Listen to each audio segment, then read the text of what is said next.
Mayor Stewart, thank you for your time out of your busy schedule to sit down with us for one of your first in-person meetings this year after the pandemic.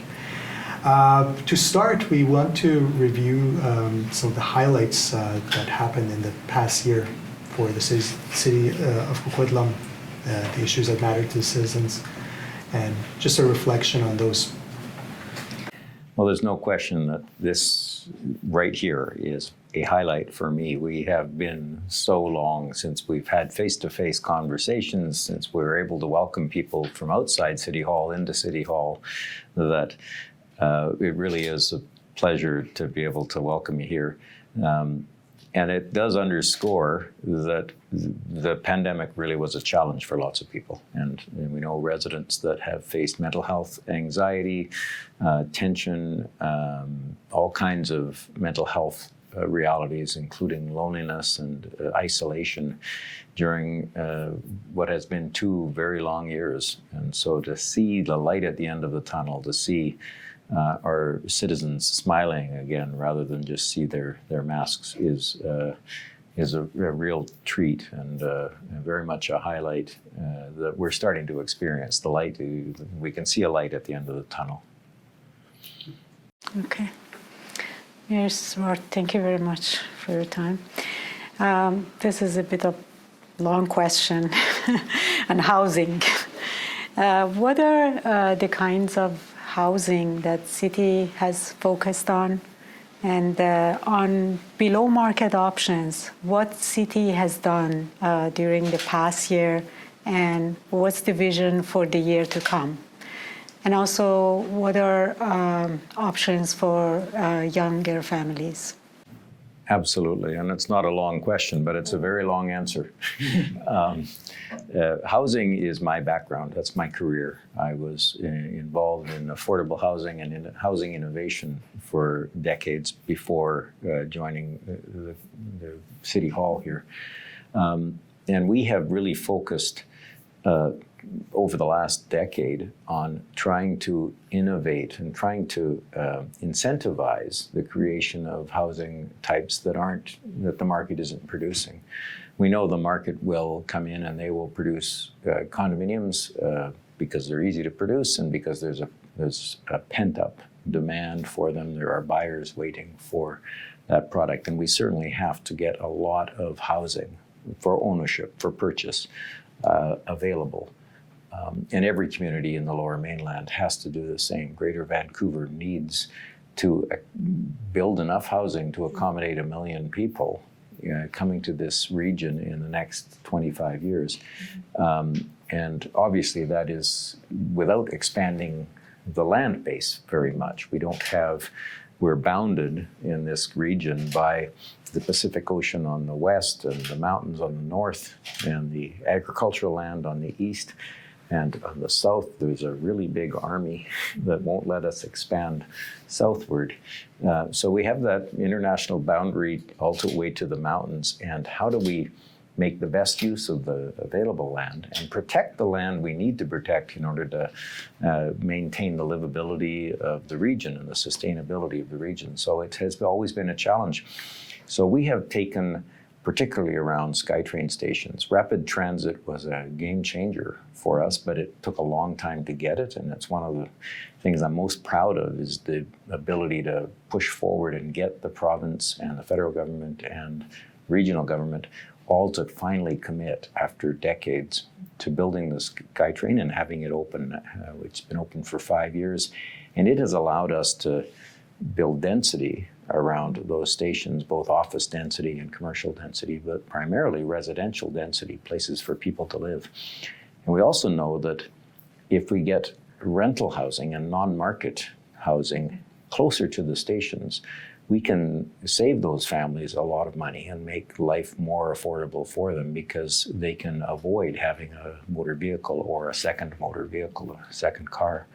And a car is about $10,000 a year. It's, a lot of people spend as much on their vehicle as they spend on housing. So how do we get affordable housing and affordable living together? So by approaching the development industry, we essentially said, we will let you build more, But we need these things, and we allow what's called bonus density. We will allow slightly higher density, but we need affordable housing, we need 3-bedroom rental housing, we need all kinds of different types of housing in order to engage people that can't afford the condominiums that they're producing for, that they love to produce. So we've said, if you produce affordable housing, non-market housing, below market housing, and even deep subsidized housing, we will allow other things for you. We will encourage you to build those by giving you incentives. And that's without provincial and federal assistance.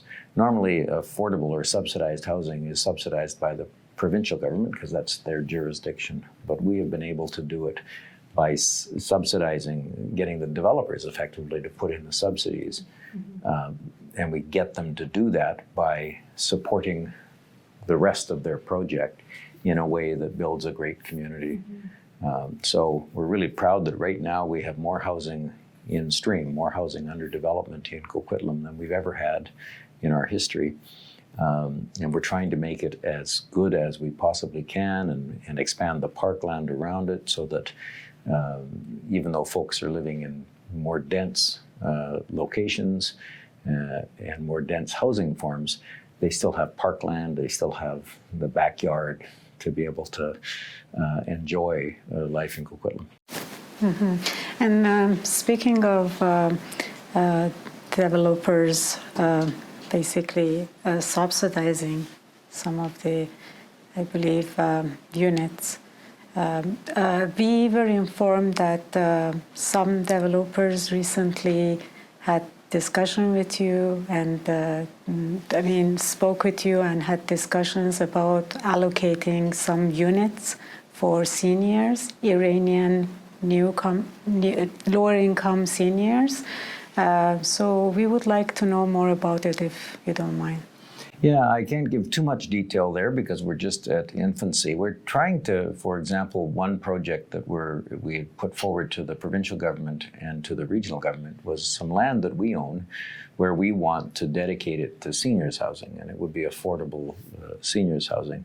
But it does require senior levels to come in and support as well. So we need the province to be able to help make them more affordable.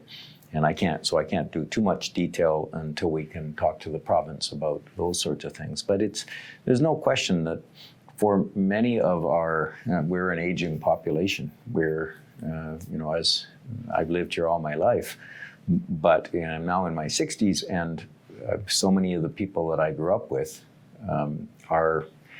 they're now retiring. We also know that many of our newcomer families have retiring or retired individuals in those families. So, and they come from around the world, and we need to find appropriate and safe and comfortable housing and some comfortable communities where they can have access to the things that make them comfortable, but also have it at an affordable level.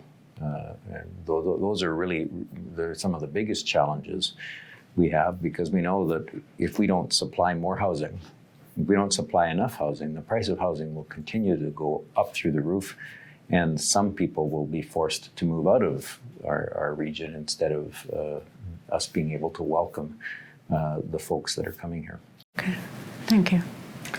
So in terms of our community spaces, like I want to start with libraries because libraries are it basically, for a lot of newcomers, is a place that they start connecting with their communities.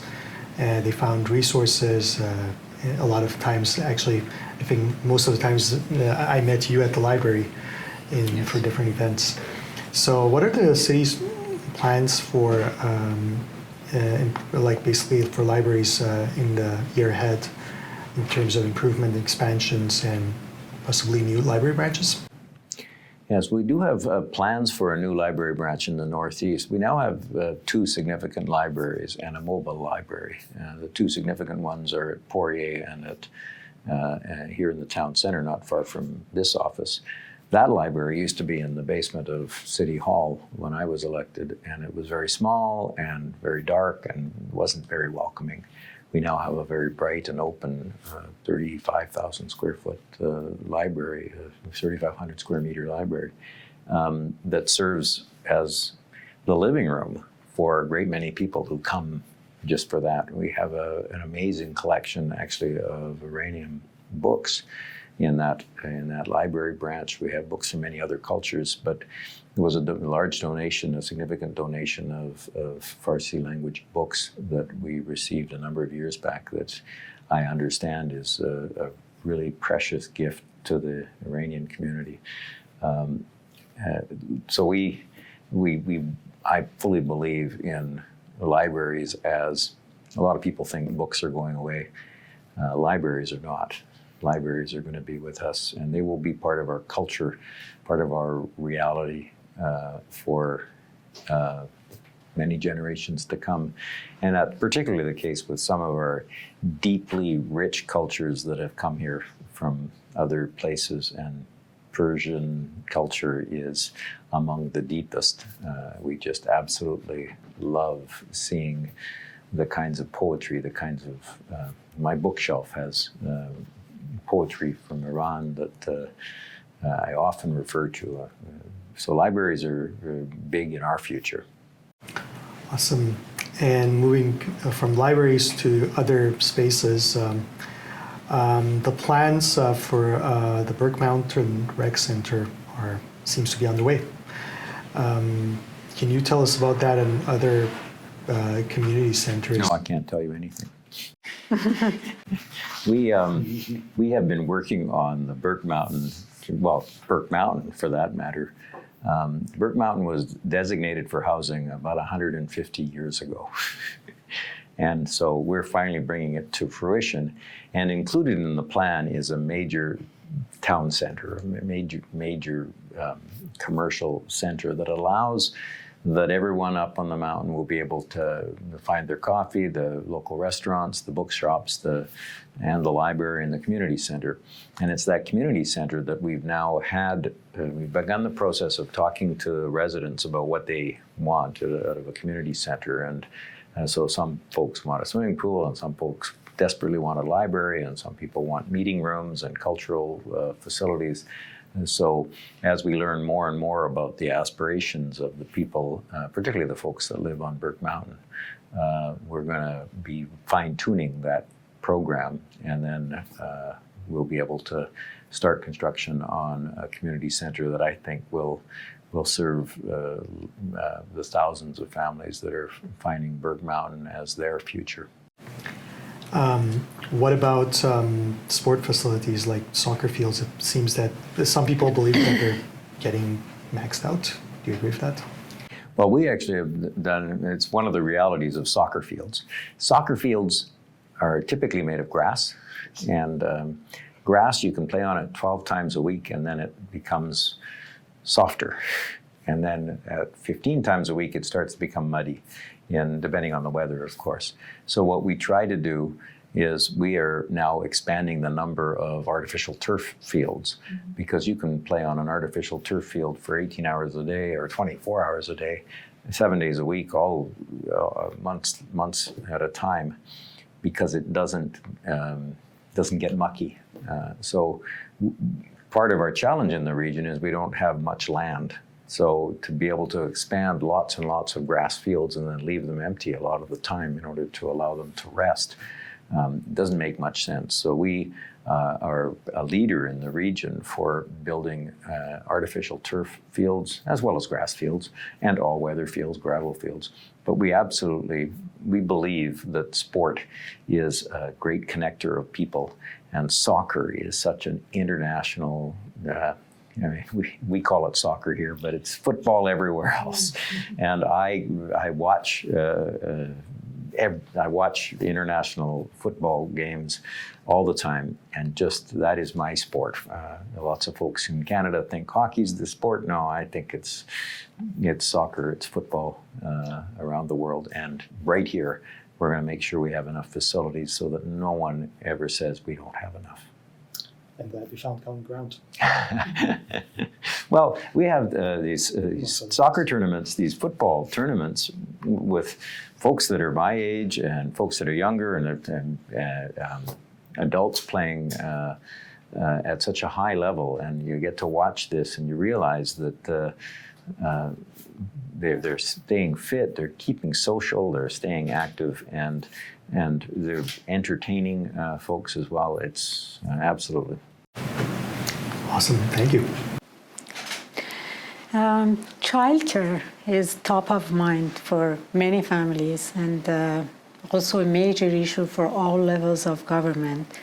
What's the city's plan on providing childcare spaces in Coquitlam? Yep. And it's similar to our plan related to affordable housing and non-market housing, is we're incentivizing developers, and in some cases we're actually requiring it. So not far from here, we just saw a development application come before council, and we require them to provide childcare as well, even though it's not normally the things that local government gets involved in. So there will be 2 childcare facilities in this development. It's a phased development. And we're doing that throughout our community. We just had some major discussions about how to expand our childcare supply even more, and it largely through incentives. And how do we make it so that, for example, some civic buildings might be able to, some of the city's own buildings might be able to be used during off-peak times. For example, we could go into a park and have, we know that there is a need for some buildings during soccer tournaments, but that's only weekends. And so it could well be that those buildings are childcare facilities during the rest of the week. They're in a park, so the children get to explore the park and use the playground and all of that sort of thing, when weather dependent. And then on the weekends, it's used for its other purpose, and then it's back to childcare. We're also partnering with the school district for increased childcare spaces inside schools, both before and after school childcare for the older children, but also the preschool sorts of needs, because we know that lots of families, particularly at the cost of today's housing, lots of folks are working, both parents are working, and it supports the economy, but ultimately they need childcare spaces, and the provincial government and the federal government are working toward making childcare more affordable, and we're working to make it so that it's more available as well. Okay, thank you. Over the past 2 years from the tragedy of PS 752,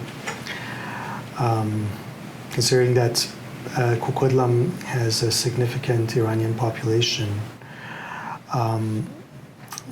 and the families and the community want to have a monument and a way to honor the memory of the loved ones they lost. Does the city have any plans to help with such monuments, such initiatives? I've said all along, I got a phone call. My wife and I were on holidays, and I got a phone call the morning of the crash to tell me that 3 of the people who were on the plane are from right here in our community, people I knew.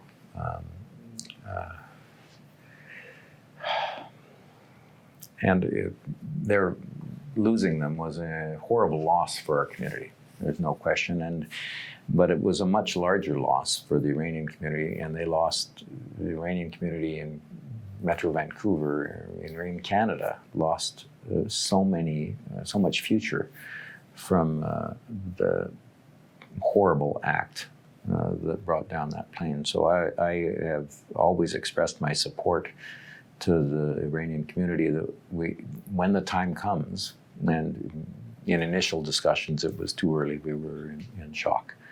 But when the time comes, we need to find a way to respectfully acknowledge not just Ardalan and Nilufar and Kamyar, but so many lives that some of whom aren't in this community, but they're lives that Canada welcomed and lives that were lost. So yeah, absolutely. That we benefited from those lives when they were here. Ardalan helped build the SkyTrain. He was one of the engineers on this SkyTrain, and Nilufar, a teacher, and their son Kamiar was a young student and with much promise. And and we had so many engineers and doctors and students and just wonderful folks that were lost there. And I want to participate and join with the Iranian community when the time comes to find a way to acknowledge those lives. Okay, great. On a little happier note, 3 years ago, before the pandemic, myself and a few other activists in the city of Vancouver, we approached Vancouver Council, and with a collaboration of Councillor Jean Swanson, we brought forward a motion to the council to add Nowruz to the calendar of the city of Vancouver and to celebrate it every year in the City Hall. And last year, Councillor Lubick of Port Moody brought forward a similar motion to the Port Moody Council. I want to know what the plans are to, how does the Coquitlam celebrate Nowruz, and what are the plans? How can we better recognize the holiday and share it with everyone in the community? So it's funny, and we did it one year.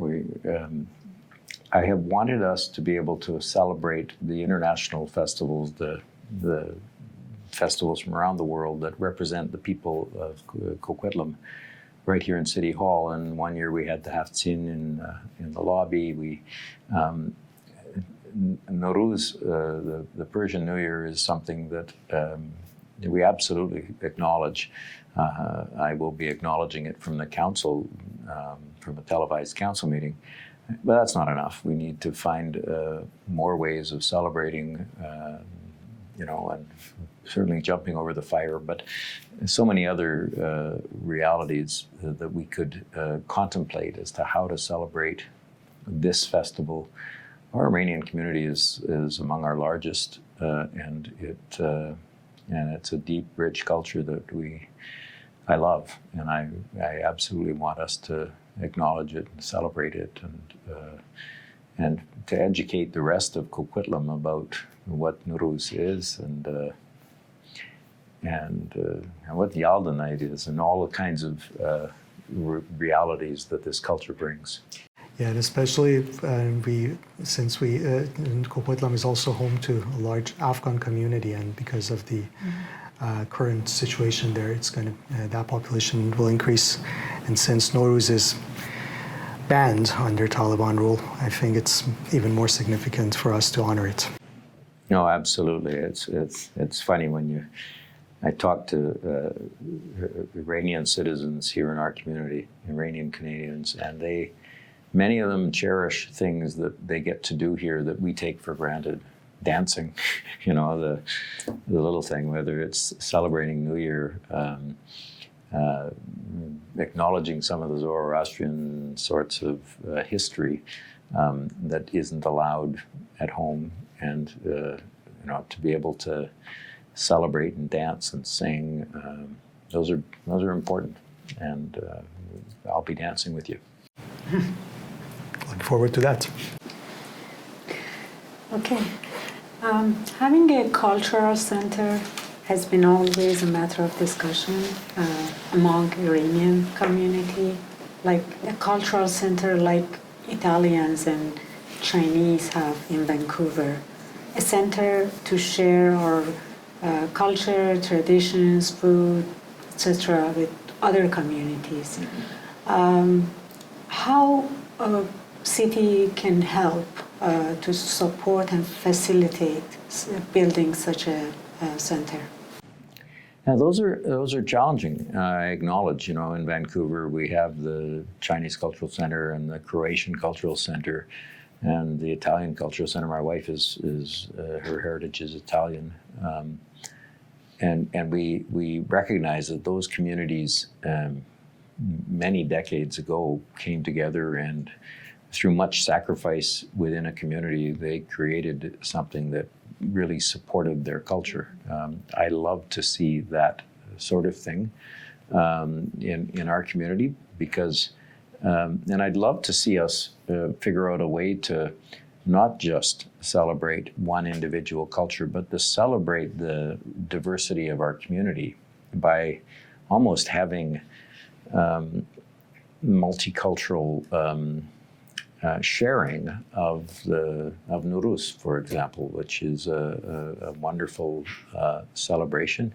But Lunar New Year for the many of the Asian cultures is also something that I want our residents to all embrace because the culture of Vancouver when I was growing up was largely Scottish and French Canadian, and it just turns out my mother was Scottish, my mother was French Canadian, my father's Scottish, so I was what Canada was in the 1950s and 60s, and with lots of other cultures, but we now have seen people from around the world that have made us a much richer country culturally and in other ways too, but and being able to celebrate the realities that Afghan Canadians face and that Greek Canadians face and the folks that are from Ukraine that are right now struggling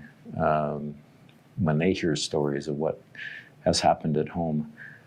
Mind you, the Iranian people have had the same realities and so many other, certainly our Syrian refugees, we have so many of the cultures of that we acknowledge in our community now are relatively new to us, and many others have been here for decades and even generations, and finding a way to acknowledge those cultures is really important to me because you make us richer in our community. You make us better by being here.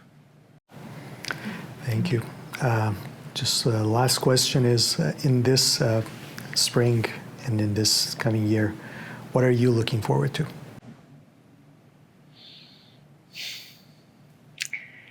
There's so many things.